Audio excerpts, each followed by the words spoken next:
So uncertain for so long, it almost feels weird to have a little bit of clarity, like a hard date when things will finally start to reopen in Oregon. Things are definitely improving. But fewer lives have been more uncertain than those of teachers. We're all just running as fast as we can. And parents. So you're your mom, you're a teacher, you're a counselor. And students. Everything I wanted to do went down the drain and probably won't come back. All three just learning as they go from home. We are adapting. Yeah, we are figuring this thing out as we go. Here's the story. Figuring it out as we go. Story of my life. Hi, I'm Dan Haggerty. Welcome to The Story. I am really excited for you to see our first story tonight. It is a unique look at a problem that is anything but. And I'd love to hear from you tonight because I'm thinking it's going to strike a nerve with a lot of you since so many people at home are dealing with this. And we're talking about educating our kids and, frankly, whether we're doing a good enough job. So watch with your phone in your hand tonight. Tell us your story, how you're feeling. Talk to us on Facebook or Instagram.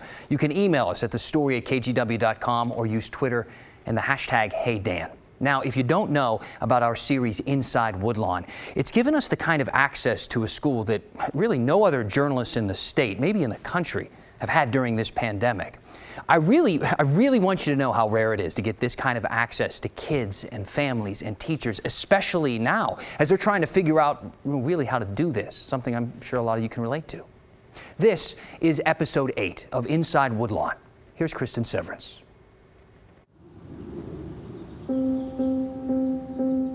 I never, ever considered this being something that would happen across our state, across our country.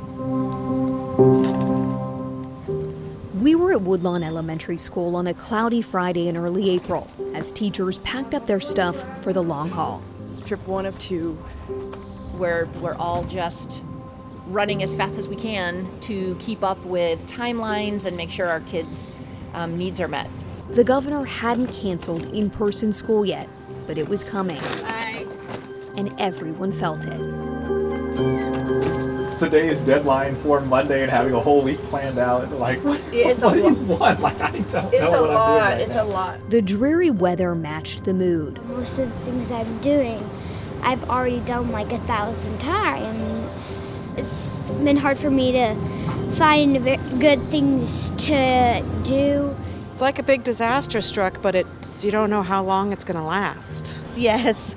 There was still a surreal feeling about the coronavirus. We're staying in the house. Yeah, good, smart. That's what I'm doing, other than work stuff. Unbelievable, huh? It's really crazy. Yeah. See you later. And a lot of uncertainty about how teachers would actually teach. You know what? It's kind of like building a plane while it's in the air. So we're up there, so we got to do it now. We got to do it. I'm going to be ready for it. I hope families are ready for it. In 3rd grade, this isn't a platform I have done in the classroom. So it's not something that when I say, hey, do this, they're all going to be like, oh yeah, I know what to do. It seems like a big lift. The best thing we can do for the health of our children. A few days later, it was official. Kate Brown was canceling in-person school in Oregon for the rest of the year. By announcing the decision today to close in-person classes for the remainder of the school year. Woodlawn, like all the other schools across the state, would do distance learning for the rest of the year. This episode looks at how it's going for kids, teachers, and families already struggling during this pandemic. It's recording. Using Google Classroom, teachers like Lionel Clegg connect with his first graders. He took a screen recording of his weekly meetup. Hey, lady. I miss you guys. We miss you too. It's so weird. I just wish I can just go back right now and I don't have to stay home because it's so boring doing schoolwork. Yeah, it's not fair because of the coronavirus is ripping the whole world into each house and no one could see each other anymore. I know. Mr. Clegg gives the kids time to catch up. I have been making a birthday cake for my mom's friend. Well, I've been watching Inside Out because my sister got it for Easter, and I've been watching Inside Out every day. There's instruction too. Student teacher Emily Wynn led the meeting, helping the kids navigate assignments on a platform called Seesaw, which will show you that these are the words that you're going to be reading. Breath, along, favorite. In the lower grades, parents are very involved. Miss Emily, we didn't see it, but we'll go back and look for that bubble. But for the students that have access and the ability to do the work, the bar is high. The notoriously no-nonsense Mr. Clegg is still Mr. Clegg, even online. Just because we're not together doesn't mean that we still can't grow. It doesn't mean that they can't still individually and on their own push themselves to do some extra work and do some extra practice. Okay, I got the morning workstation all set up. Melody Flores gave us a snapshot of what distance learning looks like at her house, posting assignments. Go through and look at what they've been doing. 5. Here they've been counting coins. 10. 11. Getting video messages from students like Marcus. Hi, Miss Flores, and I hope you're having a great day. Make sure you wash your hands. You don't want the coronavirus to get you. It's about an hour. It's about 45 minutes of reading, writing, and math. And then up to about 2 additional hours of extra like specials or extra stuff. So extra stuff, like show your pet day. Okay, does your kitty seem okay? Like she can get around okay and she seems happy? It's a boy, and we named him Pirate because pirates have one eye. Miss Flores believes the skills the kids are learning outweighs the loss of classroom time. I don't think they're going to be behind at all. I think they are learning so much. There's so many other skills and things that they're learning through the technology piece, through exploring around their house. So does 4th grade teacher Jai Blair. I don't get to roam around the room and say, hey, stay on task, stay focused. It's really up to them to learn that independence. So I believe that they're learning a different life skill than what they're getting inside of the classroom. While the older students know the platform and they don't need help from parents, they may have to help out more at home. Kareem, what have you been up to? I've been playing with my sister a lot. Most of the time, I take care of her at night. I'm trying to make it as similar to the classroom as possible. Like, so using Google Slides a lot and then having students click on links through that. I'm just trying to make it as comfortable as possible because I know a lot of families are juggling a lot. Then there are the Woodlawn kids who can't do any of this because they don't have devices or internet. I'd say 25 to 60% of engagement in the online learning. So there's still really a solid section of students that aren't engaging. Today is a device pickup day. We were there as Andrea picked up 65 Chromebooks from the district office for families. We are adapting. Yeah, we are figuring this thing out as we go. There you go. But when she and assistant principal Alma Velasquez took the Chromebooks over to Martin Luther King Jr., the place where families were supposed to pick up the laptops, no one came. Swan didn't get one. It didn't work out today to get Chromebooks distributed to families, so this may not be the best way to do it, and we're just trying to get these devices in kids' hands, so we're pretty much willing to just drive to their house and get it to them. So that's the plan, next step. We'll get there. So they set up at Woodlawn a few days later in the evening. Hope. Here it is, right in front of me. Passed out 14 laptops, delivered the rest, and dropped off hotspots too. It's been challenging, very challenging. I'm still working. Maria Torres picked up a Chromebook for her daughter. It's great since I don't have one currently at home. This is great for my daughter. She's a 2nd grader, and it's going to help her just keep on track, keep up with everything. My biggest fear was that we would have kids who would not be able to engage in some way. So gradually we're closing that gap. How are you guys doing? Good. But if I've learned anything doing Inside Woodlawn, it's if you really want the truth about something, you have to ask the kids. How is online school going? Good. We got a new computer and we're calling you on it. 1st grader Clover and 3rd grader Melody kind of like it. You don't have to have a schedule and be like, we have to do this right now, you can be like, I want to do this part first, and then I want to do this part. Do you feel like you guys are learning? Yeah, I feel like we're learning. Like, it's not the same as school. We're not learning 6 hours a day, but it's better than just sitting around all day and doing whatever we want. We can at least learn for an hour or two a day. It feels good to learn because we're not at school to learn, and I like writing. Second grader Angel is getting used to it. I miss my teacher. I miss everybody. And school at home is just, it's kind of hard because all my siblings are just yelling, and I can't do nothing. Fourth grader Rashad sees the positives. I like how you can log on at any time and do the work, and like you can't get distracted by it very much.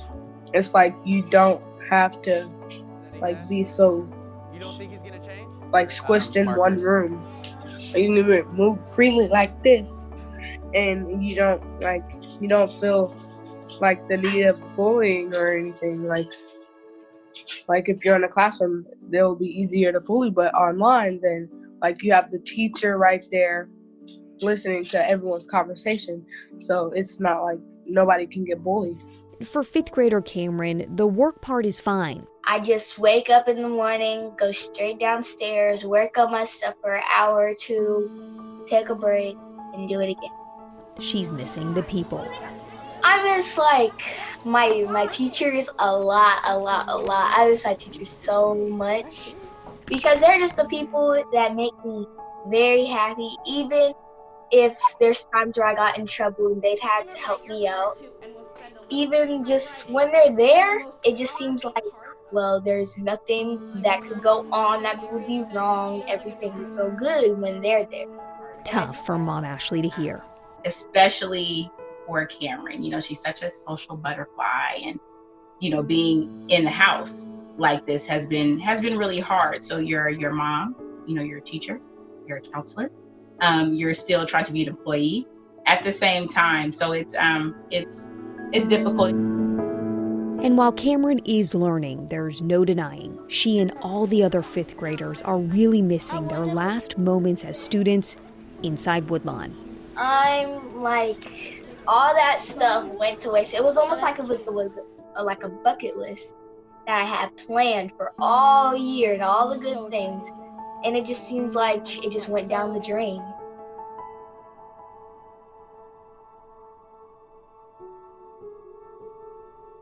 Everything I wanted to do went down the drain and probably won't come back. But I will, of course, always come back to that school to visit. Always. Never forgetting that. Okay, Kristin Severance joining us now. I feel like I got a really fantastic look behind a curtain that I've been so curious to look behind since the very beginning of all of this. Yeah, I mean, this wasn't doom and gloom. This wasn't, rose-colored glasses. This was real. This is what's really happening, with the people that we interview, with the teachers and the kids and the administrators. It felt real, but I can't stop thinking about the doom and gloom. I can't stop thinking about those kids who I just, in my gut, feel like are really being left behind in the back end of this school year, who can't get connected, maybe don't have the family structure, just do not have the ability to learn like some other families. 100%, there are families that can't do this. Families that can't get connected. They don't have a hotspot. They don't have internet. Maybe they don't even have a permanent place to live. I know schools are trying to reach those kids, and Woodlawn will not stop until they get those kids online. And that is one of the stories we're working on next. All right, Kristin Severance, and a reminder to everyone at home, you can catch up on all of Kristin's series Inside Woodlawn. Again, tonight was episode 8. You really get an opportunity to know these families in that school very well. You can find that all on the KGW YouTube channel. Kristin, thank you. You bet. When the story continues. There is some difficult news to share. Not everything is reopening on May 15th. In fact, it's far from it. Though we do know how long it's going to be before we go to a concert again. And a story viewer wanted us to clarify a specific Oregon law, so we uncovered the truth. See what I did there?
Hey everybody, welcome back. Thanks for chatting with us on social media during the break. Reminder that Kristin Severance is going to be back at the end of the newscast to answer any of the questions or read some of your comments about her latest episode of Inside Woodlawn that just aired. So write us, use the hashtag HeyDan. You can email us at thestory@kgw.com, and we're going to circle back to that at the end of the show. First, though, we thought we should talk about the announcement palooza that happened today in Oregon. Both Governor Brown and Mayor Wheeler had a lot to say today. The mayor's message the governor's message rather, mostly positive. She laid out Oregon's the most comprehensive plan yet to start to reopen the state. Wheeler, on the other hand, not as positive. He kind of just laid out how much the city is hurting right now by losing out on so much lodging and business tax dollars. Let's start with the good news. We like to start with the good news here. Or maybe we should say the more positive news, because Governor Brown did have some bad news too. Basically, she said Oregon will reopen in a series of 3 phases. Counties can apply to enter phase 1 starting on May 15th, but only if they do 7 things. Start seeing fewer cases, do the minimum amount of testing, and have a contact tracing system in place. Have enough quarantine facilities like hotels and motels that could be used to isolate sick people during an outbreak. Have enough hospital capacity and PPE, and meet finalized statewide guidelines for businesses in various sectors. Now, if counties check all 7 of those boxes, local leaders can actually start applying tomorrow to enter phase 1. So what does phase 1 look like? It's not a ton, but it's certainly a start. Under phase 1, restaurants and bars will be able to reopen with 6-foot distancing. Salons, barbers, and massage parlors could open also, and would have to be appointment only, and they will keep a list of customers for contact tracing. Gyms could reopen with capacity limits and with physical distancing, and local gatherings would again be allowed to be up to 25 people. She also said certain retail stores, child care centers, and summer camps could also reopen on the 15th. But the grocery store workers are now required to wear masks, and she encouraged companies to urge customers to do the same. Okay, now time for the bad news. Large gatherings, including live sporting events with audiences, concerts, festivals, and conventions, will not be able to return until we have a reliable treatment or prevention like a vaccine. The Oregon Health Authority is advising that any large gathering, at least through September, should either be canceled or significantly modified. All right, so if you were holding out hope that that concert you booked for August just might happen, maybe start building a playlist instead. Each county that enters Phase 1 will have to stay in Phase 1 for at least 21 days before entering Phase 2, and the state is actually still fine-tuning exactly what Phase 2 will even look like. But it'll probably mean larger gatherings and more people being able to physically return to work. Now, as for the mayor's announcement, that can basically be summed up in one sentence. The city isn't taking in enough revenue and some big cuts need to be made. The city and county, see, they rely largely on taxes from lodging and businesses to meet their budgets, and people aren't exactly doing a lot of traveling in business right now. So next month, when the new fiscal year starts, Portland's general fund will drop by $75 million. So the mayor said cuts need to be made. As for where they will happen, that brings us to our quote of the day from Mayor Wheeler. He says, literally everything is on the table. He expects cuts to the city bureaus to cut 5.6% from their budget, preferably with pay cuts and program cuts. But layoffs are not out of the question right now. And here's the rub. Even if every bureau trims its budget by 5.6%, the mayor said they will still only be halfway there, okay? The rest of that's going to have to come from city services, resources, and other sources. Hey everybody, I'm Matt Safino, and in tonight's weather story, we're going to answer a couple of your questions. They're great questions. So, question number one has to do with snowpack. And the viewer asks, where are we with our snowpack right now? Especially after the fact that we had such a warm April, how is our snowpack doing and how will that impact fire season, if at all? Well, let me show you the numbers on this for snowpack at some select locations around the Cascades here. First of all, it's interesting at Mount Hood because Timberline and Meadows were both above average a little bit on April 1st. That's a key number because that's when snowpack in the Cascades usually peaks. So it's great that we were at 105% at Timberline, 110% at Meadows. But now look, May 1st, we've dropped on down to 84% at Timberline and 75% at Meadows, and that is because of the very, very warm April that we had. Now, a little farther north, Mount Baker and Mount Rainier are doing just fine. They're at 106% and 102% of average for May 1st. But this dovetails with two things. First of all, the warm April that we had, but also in view of climate change, we are seeing warmer springs. So seeing an earlier melt-off to our Cascade snowpack is not all that surprising to me. Now, second part of that question has to do with our fire season. Tough to say. The fire season is so dependent on how much lightning we get, when we get it, where we get it, and then of course the human component of that, which is completely unpredictable. So I don't think this is going to have a big impact on fire season per se. Second question is this. Why do we always talk about the weather at the Portland airport? The average temperatures, the high temperature, the rainfall, so on and so forth. Why the airport? What's so special about the airport? Well, the answer to that is this. At the airport, they keep records. That's where the records go back to 1940. Some of the records actually go back to 1938 at the Portland airport. So it gives us a long period of record for which to compare our current weather. So we compare it to the averages, and the averages are at the airport. And the reason they're at the airport is if you're flying planes, you need to know what the weather is. So we take a lot of weather observations at all airports all around the country. That said, we also take weather observations and have climatic records for other places, like in downtown Portland. We actually do it at KGW. We are the official climate station for downtown Portland since about 1973. Prior to that, it was at a couple of other places around downtown. But there are other locations, but airports, they are key to our weather records around the United States and indeed around the world, Dan. Good stuff. Yeah, good stuff, Matt. Thank you. I was curious about both those questions. I'm glad we got them answered tonight. Again, thank you to Matt, and I want to thank this viewer also for another question because they wanted some clarity about a state law regarding public nudity. This is after we reported that the World Naked Bike Ride was sort of canceled. You can still take part on your own if you really want to, but we explained how public nudity is actually illegal in the city of Portland, unless, little asterisk here, it's part of a protest. So the Naked Bike Ride is technically a protest against oil dependency. But Judy wrote me on Facebook and said, hey Dan, is it true that it's against the law to be naked in Oregon? When did the law change? Can't you be naked anywhere in Oregon unless you are being lewd? Naked gardening is a huge thing here. So apparently World Naked Gardening Day happened last Saturday, so set your calendars for a year from last Saturday. The more you know, I guess. Well, Judy, look, you're technically right, okay, but Oregon law is a little bit different from Portland law. See, state law doesn't have a problem with you bearing it all, unless the reason you're bearing it it all is to arouse people. In other words, nudity is legal in Oregon as long as there's no chance anybody's enjoying it. But certain cities like Portland, they do have bans on public nudity outright, except, again, if it's a protest. We're going to bring back Kristin in just a moment to read some of your comments about her latest episode of Inside Woodlawn. So keep those questions coming during the break using the hashtag HeyDan. And I got some feedback that I want to share with you. It was so intense, I had to reach halfway across the country for reinforcements. We're going to finish the story next.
All right, Kristin's back. You've been reading through some comments that we've been getting after your latest episode of Inside Woodlawn, all about navigating remote learning. What are you hearing?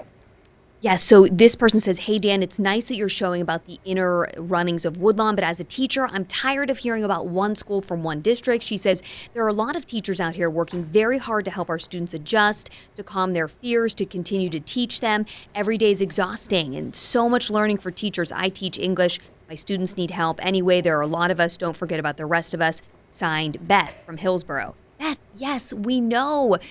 We want everyone to see all of the things that teachers do and all of the things that schools do. I mean, this is transferable. That is why we are doing this project. And I think this next story that we're working on, where we focus on, families, the families who cannot get connected, I think that'll be transferable too. It's something that's happening in every school across Oregon and across the country. Absolutely, Kristin, thank you. Of course, we care about all of our teachers and the families in those schools. Thanks. So look, I do want to read one more comment before we say good night. This is an email I got from Jerry Roach. He said, I quit watching the 6 p.m. news when you put Dan Haggerty as the anchor. He spends way too much time ad-libbing instead of focusing on news, and it ends with a Joe Donlin. He is not. Well, I mean, who is, right? Mr. Donlin, your massage is in about 10 minutes. Thank you, Brandon. And that's the story. What's up, Portland?